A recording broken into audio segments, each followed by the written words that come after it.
Just like the glitters on your Christmas tree, in my city there are streetlights of different colors.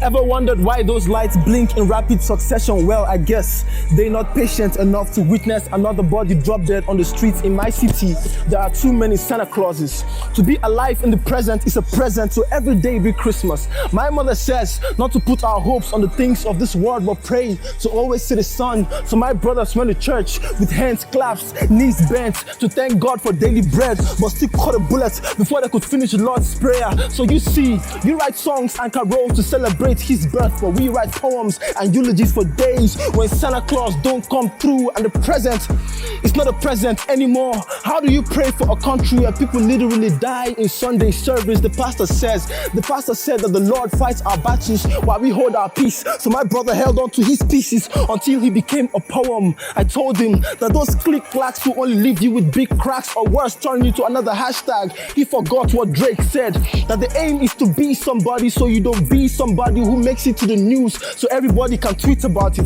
My brother never listened to rap music. He was more concerned with making six figures, and the day he started to roll with real niggas, my brother held on to his pieces until he became a poem. Now I am left with nothing but pieces of my brother, pieces that are not poem enough to tell the whole story of my brother. The whole story on my brother came from his own pieces. This poem is just a piece that I use on to hold on to memories of my brother. This poem is proof that it's hard to capitalize in a state where gun violence is the uppercase, where the beauty of being boy is buried beneath the braces of becoming vile. Here the fear of death is not a thing. Boys walk the path of flying bullets like they was born in Krypton. Flesh made of invincible skin, and a heart knitted from fragile glass shattered into pieces. But we dare not show our brokenness. We learned too early what it means to be men. Even when we lose the ones we love, we was taught not to show emotions, like 7 days spent in tears only makes 1 week. We are not afraid, ever willing to lay down our lives for our brothers in the brotherhood. Yo, call us messiahs. Isn't that synonymous to what Jesus came to do? Call it art. How my brothers held on to their pieces, finally became a poem, but not alive enough to utter a spoken word. Have you heard better poetry?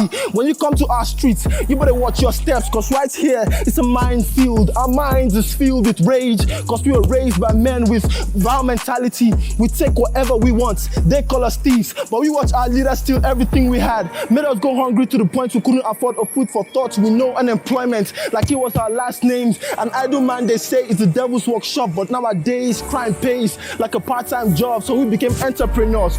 Did drugs and dated girls where they high rich men, kidnapping dead streets. Now why we the high rich men? Society calls us a menace, forgetting that she made us. Makes us reminisce on the times when we were boys, just boys with big dreams. So let this poem be a reminder of how many times our hearts danced a marathon where we hear SARS on the beats. How peer pressure persistently preyed on our pale purity and caused us to conform to this chaos that crawls in our conscience. A letter to those happy trigger finger men, always shooting shots and attempt to turn us into mannequins, our chests into magazines for storing bullets. Tell them that we are leaders of tomorrow.